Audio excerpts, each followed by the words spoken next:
Okay, welcome to the deep dive. Today, we're going to try and navigate through some fascinating, maybe challenging global headlines, really extract what you need to know. Our mission really is to take this stack of sources we've curated, everything from big names like The Guardian, AP News, specialist reports, even Wikipedia entries, and just distill it down. Get you the most important bits of knowledge, the key insights. Think of it as your shortcut, kind of, to being genuinely well-informed. We'll highlight some surprising facts, connections you might miss, and maybe the deeper meanings behind what's happening today, Saturday, August 9th, 2025. We've got quite a range. Big geopolitical moves, economic shifts, environmental fights, even some really cool science. It's all here. So yeah, let's dig in. Absolutely. And what's fascinating here is how these individual headlines, when you look at them together, well, they start to paint a much bigger picture of our world right now. It's really not just a list of separate events. They're often deeply interconnected. So as we go through them, I'd encourage you, the listener, to think about how these events might impact the wider world and maybe even touch your own day-to-day. Yeah, that interconnectedness, that's exactly what we want to explore. Okay, let's kick off with some significant moves out of the U.S. executive branch. President Trump's issued a secret Pentagon directive. It classifies Latin American drug cartels as terrorist groups. Now, immediate military action isn't expected, apparently, but wow, this move definitely signals a profound shift. And Mexican President Claudia Sheinbaum was, well, very quick to deny any invasion was planned. Yeah. But what's the practical difference here? I mean, what does this classification actually do, even without troops on the ground?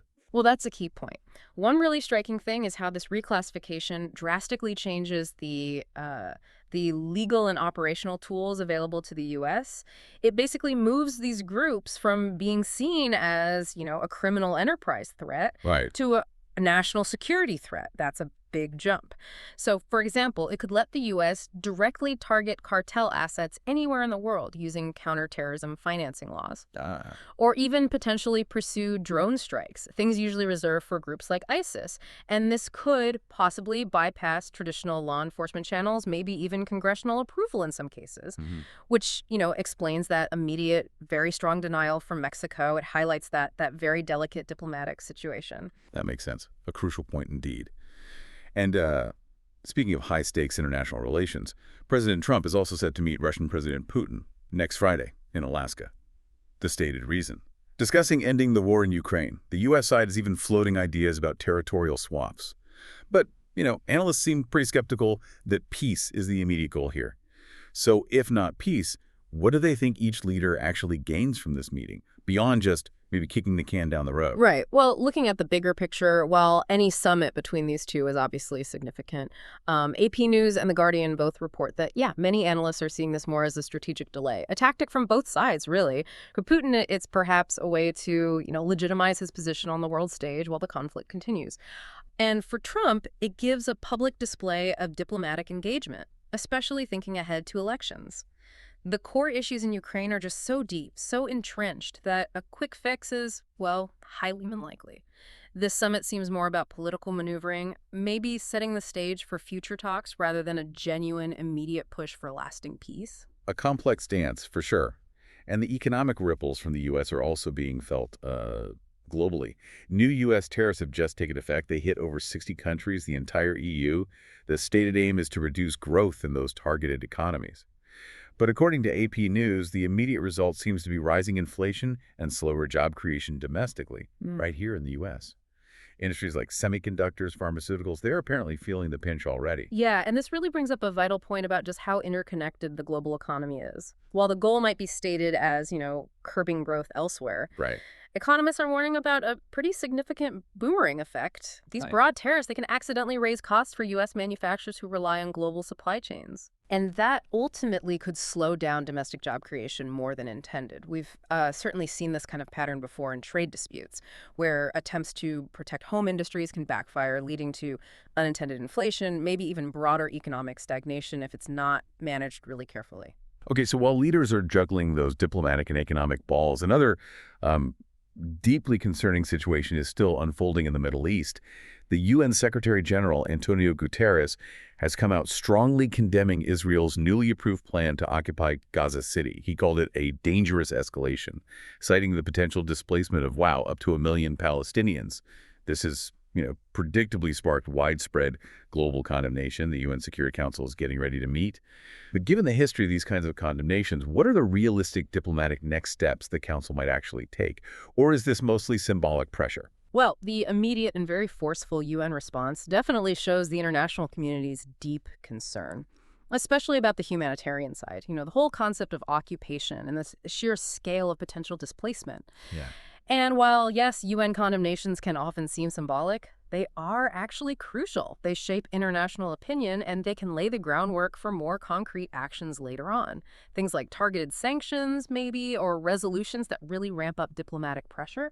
So that Security Council meeting will be key. It'll determine if this condemnation turns into some kind of unified multilateral response or if it remains largely a, powerful statement of disapproval. Okay. From that diplomatic chess game, let's pivot to another flashpoint, maybe even more volatile, over in Asia. The India-Pakistan conflict. The Guardian and Wikipedia are now describing it as entering its most dangerous phase yet. Rare. We're seeing mutual drone and missile strikes reported. India's S-400 defenses apparently even intercepted incoming fire near Amritsar. And both sides are denying aggression, which just ramps up the fear of rapid escalation. Yeah, contextually, this denial of aggression from both sides, even with clear evidence of strikes escalating, it's a classic pattern in these conflicts, a terrifying one, though. Right. It makes de-escalation incredibly difficult because neither side wants to publicly admit they started it, which really complicates any diplomatic efforts. And those S-400 intercepts you mentioned, they're particularly significant. These are advanced Russian missile systems designed for long-range interception of aircraft, ballistic missiles. Top-tier stuff. Exactly. So the fact they're actively being used shows that high-level defensive systems are on full alert. It indicates a really serious real-time escalation in the conflict's intensity and, its potential for wider impact. Wow. Okay, from those very present-day tensions, let's take a moment to reflect on the past. But a past with immense weight for our future. Nagasaki is commemorating the 80th anniversary of the atomic bombing today. Survivors, the Hibakusha, are leading these powerful calls for a nuclear-free world during the memorials. That's according to Business Standard. It really makes you think, how do we as a global community actually learn from such devastating history? Especially when you consider the kind of geopolitical climate we've just been talking about. It's a profound question. The continued advocacy from the survivors is just such a powerful human reminder of the real cost of nuclear weapons. These anniversaries, they aren't just looking back. They're a vital plea for the future. And in a world where, unfortunately, nuclear rhetoric has sort of resurfaced in some discussions lately, remembering Nagasaki really underscores the existential threat these weapons pose. It reinforces that urgent need for disarmament efforts, for diplomacy over confrontation. It's a lesson we can't afford to forget. It is a lot to process, isn't it? Okay, from the geopolitical chessboards, the economic shifts, let's maybe lift our heads for a second and look up. Way up. Because NASA data has apparently just unveiled the strongest evidence yet for a gas giant planet orbiting Alpha Centauri A. And for anyone keeping score, that's the closest star system to Earth. Wikipedia notes this discovery is absolutely reviving hopes of finding nearby habitable worlds. What makes this particular find so significant? Well, the absolute key here is just how close it is. Proximity. Alpha Centauri A is, practically our next-door neighbor in stellar terms. Right next door. And while a gas giant itself isn't habitable, of course, its presence strongly suggests that a planetary system is properly forming there. It's robust. See, gas giants often act as sort of gravitational shepherds. They influence the orbits of other smaller bodies in the system. So this significantly boosts the odds that smaller, rocky planets might exist in that same system. Planets that could potentially be in the habitable zone where liquid water might exist. It's really a monumental step in how we understand exoplanetary systems and, the potential for life out there. Amazing. Okay, back down to Earth now, and unfortunately to a pretty devastating environmental crisis. A wildfire is raging in southern France, in the Aude region. It's already claimed 1 life, injured 3 others. And this isn't just any wildfire. Reports say it's become the largest in France since 1949. Authorities are really battling to contain it. Yeah, and this sadly fits into the larger worrying trend of environmental challenges just increasing in intensity and scale in many parts of the world.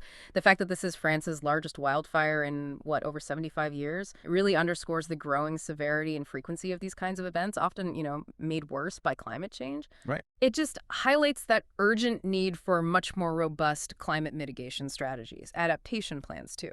because these aren't just isolated incidents anymore. They're critical indicators of a changing global climate.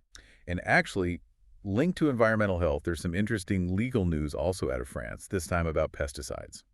France's highest court has just rejected an attempt to lift a ban on a specific pesticide, acetamiprid.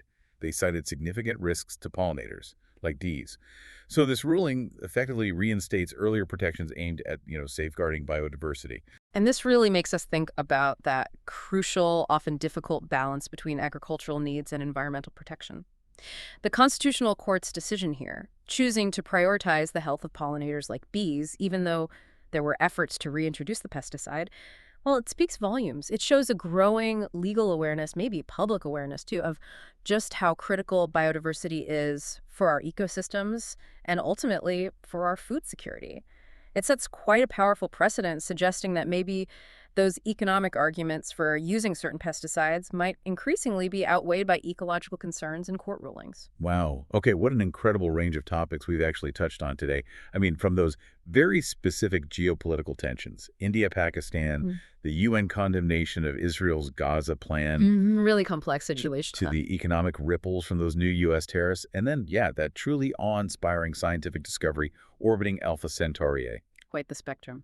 It really underscores the value of this kind of, targeted knowledge dive. We've seen that the delicate balance of international diplomacy, like the Trump-Putin summit, but also the analytical skepticism around what it really means. Yeah, the why behind the headlines. Exactly. And then critical environmental decisions. France's pesticide ban being upheld, contrasted with that devastating wildfire in Odd, and even that profound historical reflection with Nagasaki's 80th anniversary. And if you sort of step back and look at it all through a wider lens, what today's headlines really reveal isn't just, a list of events happening. It's the dynamic forces, often unpredictable forces, that are shaping our collective future.